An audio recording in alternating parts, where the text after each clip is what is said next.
ஃப்ரெண்ட்வுட்ஸ் நேயர்களுக்கு வணக்கம். தமிழக வெற்றி கழகத்தின் தலைவர் விஜய் அவர்கள் 2வது மாநில மாநாட சீரும் சிறப்புமா செய்து முடித்திருக்கிறார். முதல் மாநில மாநாட்டை காட்டிலும் 2வது மாநில மாநாடு அமோக ஜனங்கள், அமோக வெற்றி.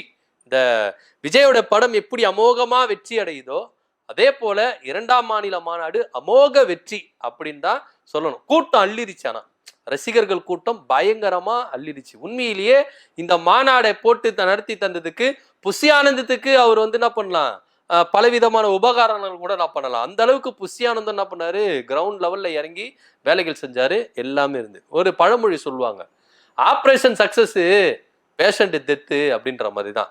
மாநாடு என்னவோ சக்சஸ்ஃபுல்லா தான் நடந்தது, ஆனா விஜய் தோற்று போயிருக்கிறாரு அப்படின்னு தான் எடுத்துக்கொள்ளப்படுது. ஏன்னா விஜய் அவர்கள் பலவிதமான கருத்துக்களை தெரிவித்தார். ஒவ்வொருத்தரும் என்ன பண்றாங்க, அதை தனித்தனியா எடுத்து என்ன பண்றாங்க, போஸ்ட்லாம் போட்டுன்னு இருக்காங்க. அதெல்லாம் ஒரு பக்கம் இருக்கட்டும், நிறைய விஷயங்கள் பேசினார். ஆனா ஒரு குட்டி கதை ஒன்று சொன்னார். எப்பவுமே ஆடியோ லான்ச்ல தான் குட்டிக்கும், எப்பவுமே ஆடியோ லான்ச்ல தான் குட்டி கதை சொல்லுவாரு. இப்போ இது ஆடியோ லான்ச்சாவே நினைச்சிட்டார் போல இருக்கு. விஜய் அவர்கள் குட்டி ஸ்டோரி ஒன்று சொன்னார், சிங்கம் கதை அப்படின்னு. தன்னைத்தானே சிங்கம்னு நினைச்சுக்கிட்டாரு விஜய் அவர்கள். சிங்கம் கதையை சொல்லி, சிங்கம் சாதாரணமா வெளியே வராது தெரியும்ல, அது வேட்டையாடுறது தான் வரும். அதுவும் அதை விட பலசாலியான மிருகத்தை தான் என்ன பண்ணும், வேட்டையாடும். அப்படி இப்படின்னு சொல்லி தனக்குன்னு ஒரு மாச என்ன பண்ணாரு, கிரியேட் பண்ணாரு. உண்மையிலேயே சிங்கத்தோடைய ஹிஸ்டரியை நம்ம என்ன பண்ணோம், கொஞ்சம் அலசி ஆராயும். விஜய் அவர்களுக்கு இந்த கதை யார் எழுதி கொடுத்தா, யாரு சொல்லி கொடுத்தா அப்படின்றது தெரியவே இல்லை. என்ன விஷயம் அப்படின்னா, முதல்ல ஆண் சிங்கம் வேட்டைக்கே வராதான், பெண் சிங்கம் தான் என்ன பண்ணுமா, வேட்டையாடமா. ஒண்ணு. இன்னொரு விஷயம் என்னன்னா, தன்னை விட பலசாலியான மிருகங்களை தான் வேட்டையாடும் அப்படின்னு சொன்ன விஜய், அப்ப எதுக்கு மானு, ஆடு, அணில், மத்த எல்லா மிருகங்களையும் எதுக்கு சிங்கம் அடிச்சு சாப்பிடுது? சோ சிங்கத்துக்கு தன்னை விட பெரிய மிருகம் சின்ன மிருகம்லாம் இல்ல. தனக்கு பசி வந்துச்சுன்னா அது எதிர்க்க யார் இறையா இருக்கிறாங்களோ அது எல்லாத்தையும் நான் பொண்ணு அடிச்சோம். ஆளே போனாலும் அடிச்சு சாப்பிட்றோம், அது வேற கதை. நிறைய பார்த்துருக்கோம்ல நம்ம நேஷனல் ஜியோகிராஃபி, டிஸ்கவரி சேனல்லாம் நிறைய நம்ம பார்த்துருக்கோம். ஸோ அதனால விஜய் அவர்கள் என்ன சொல்றாரு, சிங்கத்தை எக்ஸ்டாப்ளிஷ் பண்றாரு. சிங்கத்தை எக்ஸ்டாப்ளிஷ் பண்ணல, தன்னைத்தானே சிங்கமா நினைத்து என்ன பண்றாரு, எக்ஸ்டாப்ளிஷ் பண்றாரு. அது மாத்திரம் இல்லாம அதை வச்சு நிறைய பேர் என்ன பண்றாங்க, ட்ரோல்கள் எடுத்துட்டு இருக்காங்க. பம்பல்கே சம்பந்தப்படத்துல கமல் அவர்கள் சூப்பரா சொல்லுவாரு, சிங்கத்துடைய வேலை, ஆண் சிங்கத்துடைய வேலை என்ன அப்படின்றத தெளிவா சொல்லியிருப்பாரு, காமெடியாவும் சொல்லியிருப்பாரு. அந்த காமெடி எல்லாம் நீங்க சர்ச் பண்ணி பாருங்க. இப்போ ட்ரோல்ல நிறைய போயிட்டு இருக்கு அந்த காமெடி தான். கமலுக்கு பதிலடி கொடுத்தாரு நம்ம விஜய் அவர்கள். ஆனா கமல் ட்ரோலே வச்சு என்ன பண்றாங்க, விஜய்க்கு பதிலடி கொடுத்துட்டு இருக்காங்க இந்த வீடியோக்கள். அந்த வீடியோ நீங்க கண்டிப்பா டவுன்லோட் பண்ணி பாருங்க. உண்மையிலேயே அந்த பார்க்கும் போதெல்லாம் விஜய் அவர்கள் சொன்ன கதைக்கும் பம்பல்கே சம்பந்தப்பட்டதுல நம்ம கமலஹாசன் சொன்ன டைலாக்குக்கும் பயங்கரமா ஒரு காமெடி விஜய் சொல்றதெல்லாம் பொய்யாவே தெரியுது. ஏன்பா இந்த ஆளு பொய் சொல்லி திரிஞ்சிட்டு இருக்காரு அப்படின்ற ஒரு விஷயம் இருக்குது. அது மாத்திரம் இல்லாம இப்படியா சிங்கம் கதை இருக்கு. உண்மையிலேயே சிங்கம் பெண் சிங்கம் தான் வேட்டையாடு போறோம். ஆண் சிங்கம் என்ன பண்ணும், எல்லாத்துக்கும் சமமா பிரிஞ்சு என்ன பண்ணும் கொடுத்துட்டு இவர் என்ன பண்றாரு, தூங்கி ரெஸ்ட் எடுப்பாரு. அது போல விஜய் அவர்கள் தூங்கி ரெஸ்ட் எடுக்க போறாரா, பெண் சிங்கத்தை அனுப்பி எல்லா வேலைகளையும் செஞ்சுட்டு ஆண் சிங்கமான விஜய் அவர்கள் ரெஸ்ட் எடுக்க போறாரா அப்படின்ற ஒரு கதையும் பார்க்க வேண்டியது இருக்கு. இதன் மத்தியில விஜய் அவர்களுக்கு ஒரு விஷயத்த நம்ம என்ன பண்ணணும், உன்னிப்பா நம்ம சொல்லி ஆகணும். ஏன்னா இங்க திமுக அப்படின்றது பாத்தீங்கன்னா ஒரு மாபெரும் யானை. நீங்க காட்டுக்குள்ள தனக்குன்னு ஒரு எல்லையை வச்சுக்கோ, காட்டுக்கே ராஜா சிங்கம் அப்படின்னா சொல்றாங்க.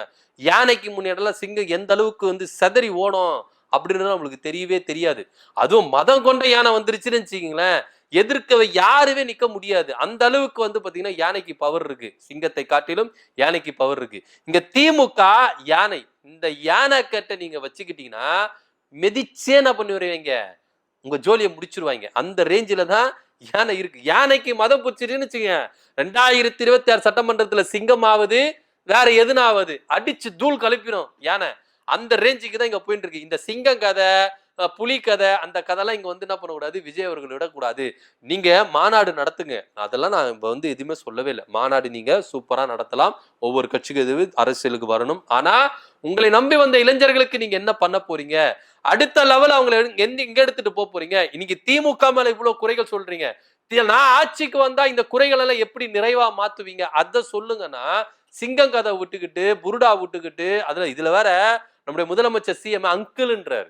அதேதான் Stalin uncle, what uncle, is very wrong uncle. Uncle uncle உங்களுக்கு மனசாட்சின்னு ஒன்று இருந்துச்சுன்னா நாங்கள் கேட்குற கேள்விகளுக்கு மட்டும் கொஞ்சம் பதில் சொல்லுங்க அங்கிள். நீங்கள் நடத்துகிற இந்த ஆட்சியில் நேர்மை இருக்கா, நியாயம் இருக்கா, ஊழல் இல்லாமல் இருக்கா, சட்டம் ஒழுங்கு சரியா இருக்கா, பெண்களுக்கு பாதுகாப்பு இருக்கா, பொதுமக்களுக்கு பாதுகாப்பு இருக்கா, இயற்கை வளங்களுக்கு பாதுகாப்பு இருக்கா? சொல்லுங்க மை டியர் அங்கிள், சொல்லுங்க. விஜய் மாமா ஒரே ஒரு விஷயம் நான் சொல்லல, அவர் தான் சொன்னாரு. ஊர்ல உலகத்துல இருக்கிற எல்லாருக்கும் ஒரு தாய் மாமாவா. அதேதான் நானும் சொல்றேன். விஜய் மாமா நீங்க என்ன பண்ணணும், இந்த சிங்க கதெல்லாம் விட்டுட்டு யானை கட்ட மிதிப்படாம 2026 நீங்க தப்பிச்சுக்கிட்டா போதும். திமுக என்ற ஒரு யானை, மத யானை கூட்டம், அந்த கூட்டத்துக்கிட்ட நீங்க மாட்டினீங்கன்னா சிக்கு சின்னாபினமாயிருவீங்க. 2026 சட்டமன்ற தேர்தல்ல மத யானை கூட்டத்துக்கு கூட சிக்கி சின்னாபினமா ஆகுவாரு அப்படின்றதுதான் நிதர்சனமான இருக்கு. விஜய் மாமா நீங்க உண்மையிலே என்ன பண்ணும் வச்சு, ஏன்னா நான் நீங்க சிஎம்ஏ அங்கிள்ன்றீங்க, அப்ப நீங்க எனக்கு மாமாவா தானே இருப்பீங்க. அதனாலதான் நீங்க தான் சொல்ல சொன்னீங்க நான் எல்லாருக்கும் தாய் மாமாவனா இருக்கேன் அப்படி. நீங்க அப்ப நீங்க எனக்கும் தாய் மாமா தான் இருப்பீங்க, அதனாலதான் உன்னை மாமான்னு கூப்பிடுறேன், நீங்க ஒன்னும் தப்பா நினைச்சுக்காதீங்க அப்படின்னு. ஏன்னா ஒரு தமிழக முதல்வர், அவரை நீங்க எந்த அளவுக்கு இப்படி ஒரு தரம் தாழ்ந்து பேசணுமோ அந்த அளவுக்கு. இதுதான் விஜயோட தரத்தை பத்தி குறிக்குது. ஒரு அரசியல் தலைவர் அப்படின்றதுல அவருக்கு எந்த அளவுக்கு ஒரு தரம் இருக்குது அப்படின்றத வெட்ட வெளிச்சமா தெரியுது. என்னதான் உங்களுக்கு அரசியல் எதிரி, அந்த எதிரி, இந்த எதிரி இருந்தாலும் ஒரு மரியாதைக்குரிய வார்த்தைகளை சொல்லி என்ன பண்ணணும், அங்கிள் அப்படின்னு சொல்லிட்டு அது உண்மையிலேயே நீங்க உங்களுக்கு முதல்வர் ஸ்டாலின் அவர்கள் அங்கிளாவே இருக்கட்டும், அதுல எந்த வித மாற்று கருத்து இல்லை. ஏன்னா வயது மூத்தவர்களை நம்ம என்ன பண்ணுவோம், அங்கிள் ஆன்டி அப்படின்னு நம்ம என்ன பண்ணுவோம், கூப்பிடுவோம், அதுல எந்த வித மாற்று கருத்து இல்லை.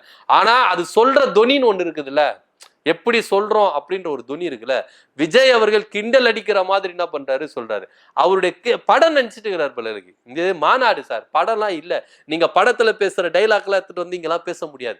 சோ படத்துல நீங்க பேசுற டைலாக் எல்லாம் 1000 பேர் நின்று கை தட்டுவான், விசில் அடிப்பான், எல்லாமே பண்ணுவான். ஆனா அரசியல்ல நீங்க பேசுறது கருத்தியலா பேசணும். உங்களை அடுத்த கட்ட லெவல் தலைவருக்கு உங்களை எடுத்துட்டு போகணும் அப்படின்ற லெவலுக்கு தான் உங்களுக்கு பேச்சு இருக்கணுமே. எங்க இவரால 7 மணி வரைக்கும் தாக்கு பிடிக்க முடியாது அப்படின்றதுக்காகவே மாநாடு சீக்கிரமா என்ன பண்ணிட்டாரு, நடத்தி முடிச்சிட்டாரு. கொடுத்த ஸ்கிரிப்ட் பேப்பரை சூப்பரா படிச்சு முடிச்சிருக்கிறாரு நம்ம விஜய் அவர்கள். இதுல இன்னொரு விஷயம் பாத்தீங்கன்னா, அதிமுகவை விமர்சிச்சு பேசியிருக்காரு. முதன்முறையா எடப்பாடி பழனிசாமியும் அதிமுகவையும் கடுமையா விமர்சி பேசியிருக்காரு நம்ம தமிழக வெற்றி கழகத்தின் தலைவர் விஜய் மாமா. விஜய் மாமா அவர்கள் என்ன பண்ணிருக்காரு, சூப்பரா என்ன பண்ணிருக்காரு, அதிமுகவை கிழின்னு கிழிச்சிருக்கிறார். ஆனா இங்க விஜய் மாமாக்கு எடப்பாடி பழனிசாமி என்ன பண்ணிருக்கிறாரு, தக்க பதிலடி கொடுத்தாரு. அதிமுக யார் கையில இருக்குதுன்னு தெரியாம இவரெல்லாம் தலைவரா இருக்கிறாரு. நான் கட்சி தொடங்கலாம் உடனே என்ன பண்றாரு, ஆட்சியை பிடிச்சிடணும் அப்படின்னு சொல்லிட்டு என்ன பண்ணிருக்காரு, பேசியிருக்காரு. வார்த்தையில ஒரு சுத்தம் இல்லை, வார்த்தையில ஒரு தெளிவு இல்லை அப்படின்றதுதான் விஜய் அவர்கள் கிட்ட நம்ம எடுத்துக்க வேண்டிய ஒரு விஷயமா இருக்கு. மாநாடுல இத்தனை லட்சம் பேர் கூடுனாங்க, நீங்க வந்தீங்க, எல்லாமே செஞ்சீங்க, சூப்பரா இருந்தீங்க, ஆனந்த கண்ணீர் விட்டீங்க, எல்லாம் ஓகே. ஆனா நீங்க என்ன பண்ண போறீங்க, களத்துல நீங்க என்ன பண்ண போறீங்க, நீங்க என்னவா நிக்க போறீங்க? அதிமுக திமுகவை குறை சொல்லி நீங்க வந்திருக்கிறீங்கன்னா அவங்களுக்கு மாற்றா நீங்க என்ன செய்ய போறீங்க, அந்த தெளிவை கொடுங்க சார்னா அதை கொடுக்க மாட்டாங்க. சிங்கம் கதை விடுறாரு, அங்கிள்ங்கிறாரு, மாமாங்கிறாரு, எல்லாமே சொல்றாரு. என்னதான் பண்ண போறீங்க? 2026 சட்டமன்ற தேர்தலில் நின்று ஜெயிச்சு நீங்க என்னதான் பண்ண போறீங்க, அதை சொல்லுங்க அப்படின்னா அவர்கிட்ட ஒண்ணுமே கிடையாது. சிங்க கதையை சொல்லிட்டா நீங்க சிங்கமாயிருமா? ஆல்ரெடி இங்க சிறுத்தைன்னு ஒண்ணு சுத்திட்டு இருக்கு தமிழ்நாட்டுல, கட்சி தொடங்கி சிறுத்தைன்னு சொல்லிட்டு இருக்கு. சென கொண்ட சிறுத்தை கட்ட மாட்டி சிக்கி சின்னாமினம் ஆயிடாதீங்க சார் அப்படின்னு நம்ம என்ன பண்றோம், பதிவு போறோம். ஒரு பக்கம் சிறுத்தை இருக்கு, ஒரு பக்கம் யானை இருக்கு, மத யானை கூட்டம் இருக்கு. இந்த 2 மிருகம் கட்டிய மாட்டிக்கு நீ சிங்கம் படாத பாடு பட போகுது 2026 சட்டமன்ற தேர்தல்ல அப்படின்னு தான் நம்ம எடுத்துக்கொள்ள முடியுது. ஏன்னா அவர் சொன்ன கதைகள் அது மாதிரி. அவரு நார்மலா என்ன பண்ணிருக்கலாம், சொல்லிட்டு போயிருக்கலாம். சிங்கத்துக்கு ஒரு ஹிஸ்டரியை இவரே உருவாக்கி, சிங்கம் இப்படிதான் இருக்கும், அப்படிதான் இருக்கும், இப்படிதான். உண்மையிலேயே அந்த பம்பல் கே சம்பந்த படம் பார்க்கும்போதுல சிரிப்பா தான் வருது. ஏன்னா ஆண் சிங்கத்தோட வேலை என்ன அப்படின்றத கிளியர் கட்டக்கா நம்ம கமலஹாசன் சூப்பரா சொல்லிட்டு போயிட்டாரு. இதை தவிர்த்து விட்டுட்டு இவர் இங்க கூவின் இருக்காரு, நான் சிங்கம் கர்ஜிக்கிறேன், அதுகிறேன் இதுகிறேன். அதெல்லாம் ஒண்ணும் இல்லை. உங்களை விட, அதாவது சிங்கத்தை விட ரொம்ப பலவீனமான மிருகங்களை என்ன பண்ணும், அடிச்சு சாப்பிடும் சிங்கம். யானை, ஆடு, மாடு இவங்களதான் என்ன பண்ணும், அடிச்சு சாப்பிடும். யானை அடிச்சு சாப்பிட சொல்லுங்களா பாப்போம். அதெல்லாம் முடியாது. தும்பிக்கையில ஒரு செவுட்டுச்சுன்னு வச்சுக்கோங்க, சிங்கம் எந்த பக்கம் போய் எந்த திசையில விழுதுன்னு தெரியாது. காலில் போட்டு மிதிச்சுதுன்னு வச்சுங்க, என்னென்ன வெளியே வரும் அப்படின்றதெல்லாம் உங்களுக்கு தெரியவே தெரியாது. ஸோ சிங்கம் அரசியல் களத்துல கொஞ்சம் பார்த்து பக்குவமா இருந்துக்கணும் அப்படின்னு தான் விஜய் மாமாவுக்கு நம்ம என்ன பண்றோம், அட்வைஸ் கொடுக்குறோம். ஏன்னா ஒரு பக்கம் சிறுத்தை இருக்கு, ஒரு பக்கம் யானை இருக்கு. சிறுத்தைக்கு சினம் பிடிச்சாலும் கோவத்தை அடக்க முடியாது, யானைக்கு மதம் பிடிச்சாலும் இங்க தாங்காது அப்படின்றத மட்டும் தெளிவா தெரிஞ்சுக்கிறோம். ஆனா உண்மையிலேயே மாநாட்டுல இவரு பாஜகவை கடுமையா விமர்சிச்சு பேசியிருக்கிறாரு. அது ரொம்ப வரவேற்கத்தக்கது. செய்வீர்களா திரு நரேந்திரபாய் தாமோதர் மோடிஜி அவர்களே? எங்களுக்கு என்னென்ன தேவையோ என்னென்ன நல்லதோ அதெல்லாம் செய்ய மாட்டேங்கிறீங்க. ஆனா ஆட்சி அதிகாரத்தை மட்டும் கையில வச்சுக்கிட்டு மக்களை ஏமாத்த நேரடியாக ஒரு பாசிச பாஜக அடிமை கூட்டணி ஒண்ணு. ஆனா இவர் பேச்சுகள், இவருடைய செயல்பாடுகள் எல்லாம் எதை மெயின் பண்ணுது அப்படின்னா அதிமுகவை கேட்ச் பண்ணணும். ஏன்னா இப்போ அதிமுக இங்க பலவீனமா இருக்கு, அதிமுகவை வழி நடத்துறதுக்கு தலைவர் இல்ல, அதிமுக பாஜக கூட சிக்கி சின்னாபினமா இருக்கு. இந்த வாக்குகளை நம்ம கவர் பண்ணிட்டா திமுகவுக்கு ஆப்போசிட்டா நம்ம நின்னலாம் அப்படின்னு தான் அவரு அதிமுகவை கேட்ச் பண்ணி தான் அந்த வாக்குகளை வச்சுதான் அவர் பேச்சுகள் எல்லாம் வாய்சவடாலான பேச்சுகளா இருக்குது விஜய் மாமாவுடைய பேச்சுகள். உண்மையிலே திமுக பக்கம் இவரால வந்து நின்னு கூட பார்க்க முடியாது. அரசியல் களத்துல திமுக நிக்கிற இடத்துல இவர் நிக்கவே முடியாது. எனக்கு நீங்க வேணா 2026 சட்டமன்ற தேர்தல்ல விஜய் நிக்கிற தொகுதியில ஒரு சாதாரண ஒரு வட்ட செயலாளரையோ இல்ல ஒன்றிய செயலாளரையோ நிக்க வச்சு திமுக சரியான பாடம் கற்றுத்தரும் விஜய் அவர்களுக்கு அப்படின்னு தான் நம்ம எதிர்பார்க்கிறோம். ஏன்னா இந்த அளவுக்கு வாய்ஸ் அவுடால பேசுறவங்கள எப்படி ஆக்ஷன் மூலமா அவங்களுக்கு பாடத்தை கற்றுத்தரணும் அப்படின்றது திமுகவுக்கு நல்லாவே தெரியும். நான் நம்புறபடி நிச்சயமா 2026 சட்டமன்ற தேர்தலில் விஜய் நிக்கிற தொகுதியில ஒரு சாதாரண ஒரு பதவியில் இருக்கிற ஒருத்தரை கொண்டு வந்து நிப்பாட்டி விஜய்க்கு சரியான சவுக்கடி கொடுப்பாங்க. ஏன்னா விஜய் நிக்கிறாரு அப்படின்னா அங்க வேற ஒரு ஸ்டார் வேட்பாளரை தானே பண்ணுவாங்க, கொண்டு வந்து போடுவாங்க விஜய் டம்மி பண்ண. ஆனா திமுகவுக்கு அதெல்லாம் தேவையில்ல. சாதாரண ஒரு தொண்டனை கொண்டு வந்து நிப்பாட்டி என்ன பண்ணுவாங்க, அவருக்கு தக்க பாடத்தை கொடுத்துருவாங்க அப்படின்னா நான் நம்புறேன். பொறுத்திருந்து பார்க்கல என்ன நடக்குதுன்னு. ஆனா விஜயோட பேச்சுகள் எல்லாமே மாநாட்டுல பொறுத்த வரைக்கும் ஒட்டு மொத்தமா ஒரு புள்ளியில வந்து நின்னுதுன்னா அது அதிமுக தான் அப்படின்றதுதான் இங்க நிதர்சனமான. உண்மையிலேயே அதிமுக இந்த அளவுக்கு பலவீனம் அடைஞ்சிருக்கு. நேத்து கட்சி ஆரம்பிச்ச விஜயெல்லாம் வந்து அதிமுகவை இந்த அளவுக்கு கடுமையா விமர்சிக்கிறது எல்லாம் ஒரே ஒரு காரணம் எடப்பாடி பழனிசாமி தான். எடப்பாடி பழனிசாமி தன்னுடைய ஸ்தானத்துல அவர் கரெக்டா நின்று செயல்பட்டு இருந்தாருன்னா இன்னைக்கு விஜய் இந்த அளவுக்கு விமர்சிச்சிருக்க மாட்டாரு. அதிமுகல ஒரு ஸ்ட்ராங்கான தலைமை இருந்திருந்தா விஜய் அவர்கள் இந்த அளவுக்கு ஒரு ஏளனமா பேச்சுவாரா அப்படின்னு தான் நம்ம எதிர்பார்க்கப்படுது. உண்மையிலேயே விஜய் அவர்கள் மாநாடு நடத்தி முடித்தார், ஆனா தோல்வி அடைந்து விட்டார் அப்படின்றது தான் நிதர்சனமான உண்மையா இருக்கு. எத்தனை வாலிபர்கள் வெயில்ல வந்து என்ன பண்ணாங்க, தாங்களே என்ன பண்ணாங்க. இதுல இன்னொரு விஷயம் என்னன்னா, ரேம்ப் வாக்கெல்லாம் போட்டாங்க. இந்த ரேம்ப் வாக்குல தடுவுறதுக்கு கிரீஸ் எல்லாம் வந்து தடுவுனாங்க விஜய் வரக்கூடாது. ஆனா எனக்கு என்னவோ இவங்க ஒரு டிராமா பண்ணிட்டாங்களோ அப்படின்னு தான் தோணுது. ஏன்னா 8 அடிக்கு என்ன பண்ணாங்க, அதாவது தொண்டர்கள்லாம் இருப்பாங்களே அதுக்கு 8 அடிக்கு வந்து பாத்தீங்கன்னா அந்த வேலியெல்லாம் அடிச்சிருந்தாங்க, கம்பி எல்லாம் போட்டு அடிச்சாங்க. அதுக்கப்புறம் தான் ரேம்ப் வாக்கு அந்த இதுவெல்லாம் இருந்தது. அதை ஏறி மேல வந்துடக்கூடாது அப்படின்னு கிரீஸ் எல்லாம் தடுவுனாங்கப்பா. கிரீஸ் எல்லாம் தடுவி இருந்தாங்க. ஒருவேளை விஜய் மாமா நடந்து வரும்போது யாருன்னா குறுக்கால பூந்து எதனா பண்ணிட்டாங்களான்னு. ஆனா ஒரு கிட்டத்தட்ட ஒரு 2 பேர் 3 பேர் மட்டும் என்ன பண்ணிட்டாங்க, ஏறி வந்துட்டாங்க. எப்படி ஏறி வந்தாங்க? ஒருவேளை இவங்களே வந்து டிராமாவை கிரியேட் பண்ணிருப்பாங்களோ, தொண்டர்களை ஏத்தி விட்டு நீங்க வாங்க அப்படியே எங்க பவுன்சர் அலேக்கா என்ன பண்ணுவாரு, தூக்கிடுவாரு அப்படின்னு. நடக்கலாம், கிரியேட் பண்ணலாம். ஏன்னா இவங்க எல்லாமே சினிமா பின்புறத்துல வந்தவங்க. எல்லாத்தையும் டைரக்ஷன் பண்ணி என்ன பண்ண டைரக்டர் என்ன பண்ணாரு, பின்னாடி இந்த ஆப்ரேட் பண்ணியிருப்பாரு. ஜான் ஆரோக்கியசாமி தான் டைரக்டர். விஜய் அவர்கள் என்ன பண்றாரு, நடிக்கிறாரு. சண்டை காட்சி கூட இருக்கிற ஃப்ரெண்ட்ஸுங்கெல்லாம் புஷி ஆனந்த், ஆதவ் அர்ஜுனா இவங்கெல்லாம் வந்து என்ன பண்றாங்கன்னா விஜயோட நண்பர்கள் என்ன பண்றாங்க, இந்த மாநாட்டுல படமா நடிக்கிறாங்க. பின்னாடி ஜான் ஆரோக்கியசாமி தான் டைரக்டர் என்ன பண்றாரு, விஜய் அவர்கள் இப்படி போவார்ப்பா, கேமரா இப்படி வச்சுக்கோங்க, ஷார்ட் இப்படி வச்சுக்கோங்க, விஜய் அவர்கள் ரேம்ப் வாக்கில் வருவாரு, அப்புறம் ஒரு 3 தொண்டர்களை ஏத்தி விடுங்க அப்படின்னு மைக்கில் பின்னாடி இந்த கத்துவாரு. ஜான் ஆரோக்கியசாமி கத்திருப்பாரு. அதனால என்ன பண்ணிட்டாங்க, அசிஸ்டன்ட் டைரக்டர் எல்லாம் என்ன பண்ணிட்டாங்கன்னா 2 பேர் ஏத்தி விடுப்பா அப்படின்னு சொல்லிட்டு. ஏன்னா அந்த அளவுக்கு பாதுகாப்பு பண்ணுவாங்க, கிரீஸ் எல்லாம் தடுவணுங்க, அந்த அளவுக்கு கைட்டா இருக்கிறவங்க எப்படிங்க ஏற முடியும்? ஏறினா மொத்தமா தானே ஏறி இருக்கணும், எல்லாருமே தானே ஏறி இருக்கணும். அது எப்படி பர்டிகுலரா 3 பேர் மட்டும் ஏறி இருப்பாங்க? இதெல்லாம் டிராமாவே தெரியுது. ஏன்னா எம்ஜிஆரை புகழ சொல்லி இதுல இன்னொரு காமெடி வர பாத்துங்க. எம்ஜிஆர் ஒன்னு ஞாபகம் வருது. எம்ஜிஆர் அவர்கள் இருந்த காலத்துல பழகிறதுக்கு எனக்கு நேரம் கிடைக்கல அப்படின்னாரு. இவரும் எம்ஜிஆர் என்ன பாலிய சிநேகிதன மாதிரி. எம்ஜிஆருடைய வயசு என்ன, உங்க வயசு என்ன? எம்ஜிஆர் அப்ப அரசியல் இருக்கும் போது நீங்க எங்க இருந்தீங்க அப்படின்றதெல்லாம் நம்மளுக்கு வந்து கேள்விக்குறியாக்கணும்ல. இவர் பழகிறதுக்கு வேற வாய்ப்பு கிடையாது. இன்னும் எம்ஜிஆர் என்னவோ விஜய் அவர்களை கூப்பிடுங்க வாங்க பழகலாம் அப்படின்ற மாதிரி வெயிட் பண்ணியிருந்த மாதிரியும் இவரு பழகிறதுக்கு நேரம் கிடைக்கல. என்ன சார் நீங்க புருடா விடுங்க, நம்புற மாதிரி புருடா விடுங்க, இந்த அளவுக்கு எல்லாம் விடாதீங்க அப்படின்னு சொல்றாரு. அதே போல விஜயகாந்தை பத்தியும் பேசினார். விஜயகாந்த் மதுரைக்காரரு, இந்த மதுரை மண்ணில வந்து மாநாடு போடும்போது விஜயகாந்த் ஞாபகம் வருது அப்படி இப்படின்லாம் சொன்னாரு. ஆனா உண்மையிலேயே தேமுதிகவையும் இவர் என்ன பண்றாரு, டார்கெட் பண்றாரு. அந்த தான் நம்ம எடுத்துக்கொள்ள வேண்டிய ஒரு விஷயமா இருக்கு. விஜயகாந்த் கூட பழகுறதுக்கு எனக்கு வாய்ப்பு கிடைச்சது அப்படின்னு. விஜயகாந்தோடைய அரசியல் என்ன, உங்களுடைய அரசியல் என்ன?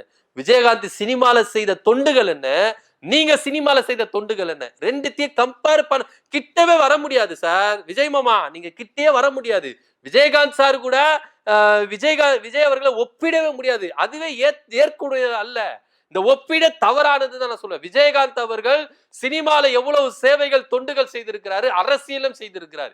இதே விஜய் அவர்கள் சினிமால செய்த தொண்டுகள் என்ன, சேவைகள் என்ன, அதை நம்ம பார்க்க முடியாது. இவ்வளவு பேச்சு பேசுறாருல விஜய் அவர்கள், இவ்வளவு பேச்சு பேசுறாருல. இன்னைக்கு எம்ஜிஆருடைய தத்துவ பாடல்களை எடுத்து, கொள்கை பாடல்களை எடுத்து விஜய் அவர்கள் பாடுறாரு. ஏன் அவர் படத்திலே கொள்கை பாடல்கள் தத்துவ பாடல்களா இருக்க எடுத்து பாட வேண்டியதுதானே? ஏன் எம்ஜிஆர்லயே வந்து நீங்க என்ன பண்றீங்க, எடுக்கிறீங்க? கேள்வி வருதுல. ஏன்னா விஜய் அவர்கள் சினிமால இருக்கிற வரைக்கும் சம்பாதிக்கிறத மட்டும் தான் பார்த்தாரு. சினிமாவை வைத்துக்கொண்டு தனக்கான ஒரு ஆட்களை சேர்க்கிறதுக்கோ, அரசியல் பேசுறதுக்கோ, இல்ல தொண்டுகள் செய்யறதுக்கோ, சேவை செய்யறதுக்கோ அவர் இல்லவே இல்லை. இப்ப என்னவோ புதுசா மக்களுக்கு நான் சேவை செய்யறேன், தொண்டு செய்யறேன் அப்படின்னு நான் சினிமாவை உதறி விட்டுட்டு வரேன் அப்படின்னு சொல்லிட்டு இங்க ஒரு டிராமாவை கிரியேட் பண்றாரு. சினிமால இருக்கும் போது விஜயகாந்த் செய்த தொண்டுகள் என்ன, சேவைகள் என்ன, நீங்க செஞ்ச தொண்டுகள் என்ன, சேவைகள் என்ன அப்படின்றத நம்ம இங்க எடை போட்டு பார்க்க வேண்டிய ஒரு இடத்துல இருக்கணும். சோ இவர் போக்கஸ்ட் எல்லாமே விஜயகாந்த் அவர்களையும் எம்ஜிஆர் அவர்களையும் எடுத்து அதிமுகவுடைய வாக்குகளை கேப்சர் பண்ணணும், தேமுதிகவுடைய வாக்குகளை கேப்சர் பண்ணணும், இந்த ஒரு நோக்கத்துலதான் இவர் இருந்தாரே கண்டி உண்மையிலேயே மாநில மாநாடுல வந்து இவர் கொள்கை ரீதியாகவோ, கருத்தியல் ரீதியாகவோ, இல்ல அரசியல்ல இவர் என்ன செய்ய போறாரு அப்படின்றத பத்தியோ பேசவே இல்லை. உண்மையிலே எல்லா தலைவர்களும் பேசுவாங்க சார். அதிமுகவும் சரி, அதிமுக கூட சுற்றுப்பயணத்தை மேற்கொள்ளுது, நாங்க திமுக இதெல்லாம் செய்து நாங்க வந்தா இதெல்லாம் செய்யறோம் அப்படின்னு சொல்றாங்க. விஜய் அவர்கள் சொல்லவே இல்லையே திமுக இப்படி செய்யுது, பாஜக இப்படி செய்யுது, இதே தான் சொல்லிடுறீங்க, அதுதான் செஞ்சுட்டு இருக்காங்களே, நீங்க என்ன செய்ய போறீங்க?